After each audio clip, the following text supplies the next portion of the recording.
Hey guys, we are here in the Jelly Belly factory located in Fairfield, California. This is the world's famous jellybeans and they offer free guided tours. So let's go and check it out. The early years. After the Civil War, brothers Gustav and Albert Golditz moved to the United States from Germany. They traveled to Illinois to join their uncle. And within 2 years, Gustav, 24, and Albert, 21, opened a candy-making business in Belleville, Illinois. Gustav made the candy and handled store operations, while Albert traveled in a horse-drawn wagon through towns and villages. The business did well. They raised families and opened more plants, and their children soon joined the business. But the Depression of 1893 caused widespread unemployment, falling prices, and it affected the Golditz Brothers Candy Company, and they were soon forced to sell their business. Albert stayed on the road selling candy for another company until his death at the age of 80. Gustav never recovered. He died in 1901, a week before his 56th birthday. But that was only the beginning. In 1898, Gustav's son continued the family tradition and established a new candy-making company. The second generation, candy corn fame.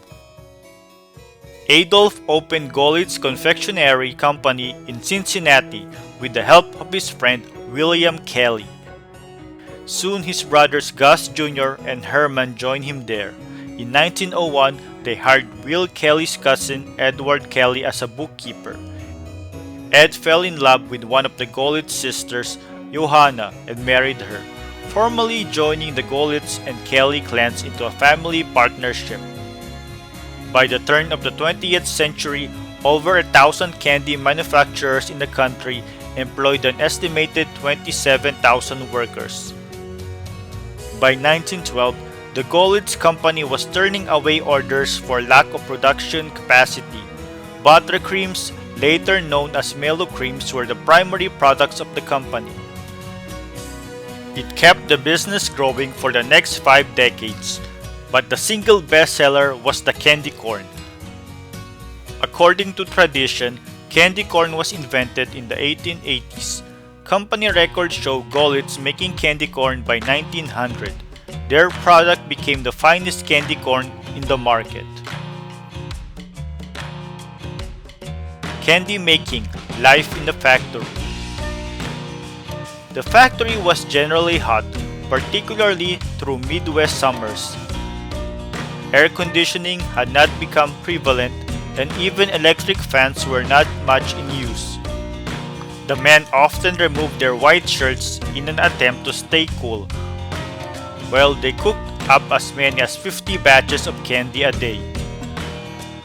A worker put in 6 days, 10 hours a day, with an average salary of $5.22 a week in the 1900s. By 1917, the weekly salary rose to $11.18. Wagons delivered the orders to customers in the area, while railroad cars handled the longer distances. 5 decades, best of times, worst of times.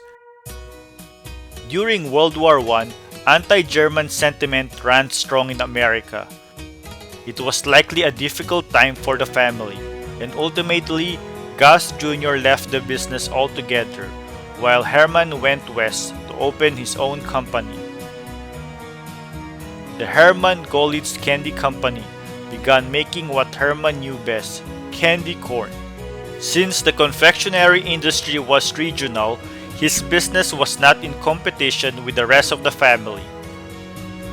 Another 58 years would pass before the family would be reunited into a single candy-making company.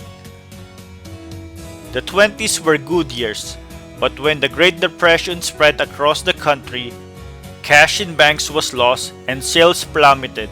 Candy corn, which was sold for 16 cents a pound in the 20s, was going for 8 cents 10 years later. While consumption of candy declined during the Depression, it soared 30% during World War II. Even as production was limited by sugar rationing, transportation difficulties, manpower shortages, and price controls.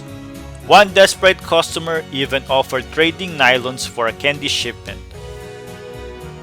The post-war boom saw a demand up to another 60%. It had been the worst of times and the best of times. The third generation, from crisis to diversification. As the third generation of the candy-making family began to work in the California and Illinois companies, other manufacturers had moved into the candy corn category and began undercutting prices. The limited product line was hurting the business. William Kelly and his California cousin Herman Rowland, descendants of Gustav Golitz, both knew expansion was the key to the future. In 1960, the company expanded to jelly beans, gummy bears, and various gels. One of those new products was a small and very flavorful mini jelly bean developed in 1965. The mini jelly bean center had natural flavoring, innovative for the time when only the outer shell was flavored. Ronald Reagan first tried the mini jelly beans in 1966. The then California governor had quit smoking years before and turned to the popping candy as a substitute. Reagan wrote to Herman Rowland as appreciation to their product. In 1975, skyrocketing prices for sugar squeezed the candy business as buyers held back orders in hopes of awaiting the crisis out, and many in the industry went out of business. Bill shut the North Chicago plant for a couple of months to buy time. In California, Herm borrowed heavily to buy sugar to continue to produce. The cousins each weathered the storm out as they began to make more mellow creams and found willing buyers. It was in this environment that the biggest change in the history of the family was about to take place. Hitting the big time, the Jelly Belly rocket. David Klein, a driver for a candy distributor, had a childhood dream to create the Rolls-Royce of jelly beans. Since the Golitz name enjoyed a reputation for quality, David knew Golitz candy makers would make the vision into a reality. 8 flavors of the small, intensely flavored jelly bean were crafted in the summer of 1976. Unusual flavors such as a root beer and cream soda had never been made into a jelly bean. They were called Jelly Belly's jelly beans. The name derived from a rhyme with Lead Belly, the 1920s blues singer. And they will be sold as individual flavors, a change from the usual mixed bag of jelly beans. Sales grew that they needed additional production to meet the sales. Herm turned to Bill Kelly in Illinois, and the two cousins reunited the candy-making family into a single company for the first time in 5 decades. And through Reagan, America learned about the Jelly Belly bean in a big way during the 1980 presidential election. Soon, they were seen in the White House and the public clamored for more. Round-the-clock shifts worked to meet the demand. Orders from current retail stores were booked 2 years in advance. After the media attention died down, the company went on post-double-digit growth for the next 2 decades. By then, Jelly Belly jelly beans was already a solid product with loyal and enthusiastic following. Today, Jelly Belly jelly beans are known around the world as a uniquely American candy. The company makes over 150 gourmet candies, building on the tradition established by their ancestors who have gone before them, and the family looks forward to a bright future for the next generation of Golitz candy makers. Now let's take the self-guided tour around the factory.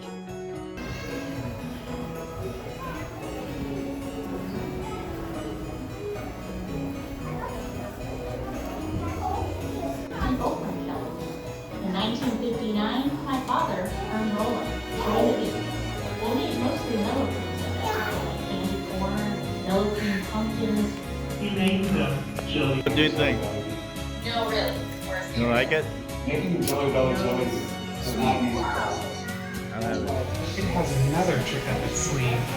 After that beautiful candy is packaged in bags, it's time to get to the magic of candy making in just a little bit. But first,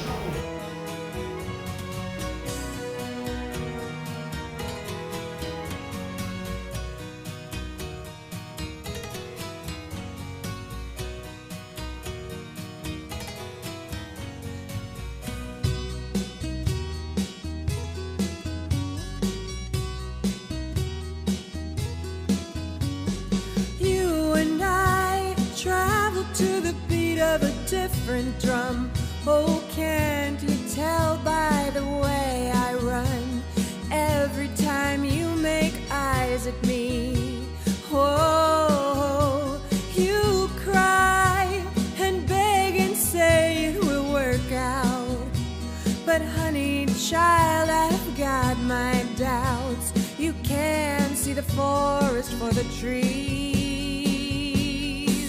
Oh, don't get me wrong, it's not that I knock it, it's just that I am not in the market for a boy who wants to love only me.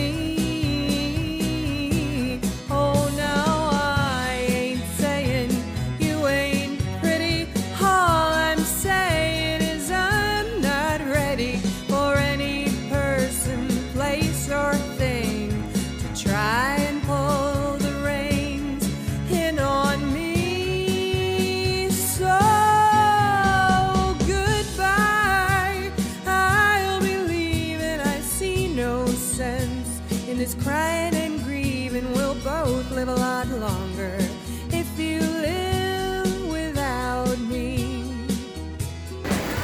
Also, at the end of the tour, you get like freebies with samples.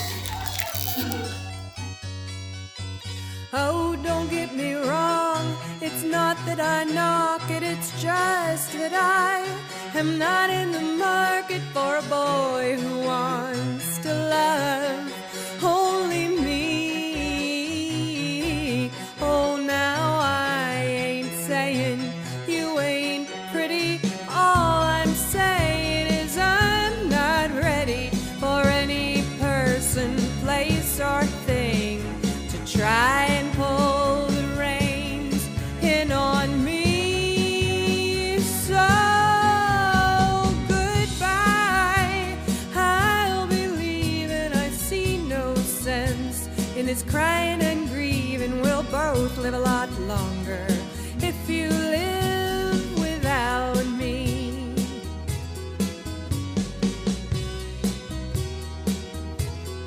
Try and pull the reins in on me. So goodbye, I'll be leaving. I see no sense in this crying and grieving. We'll both live a lot longer if you live without Hey guys, so me. that's our tour and exploration and buying some stuff in the Jelly Belly factory. Until next time, bye!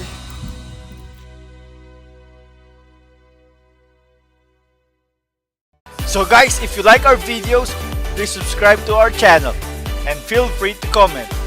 Hit the bell, hit the bell, hit the bell, hit the bell. Come on, guys, hit the bell for notifications. And don't forget to share. And like!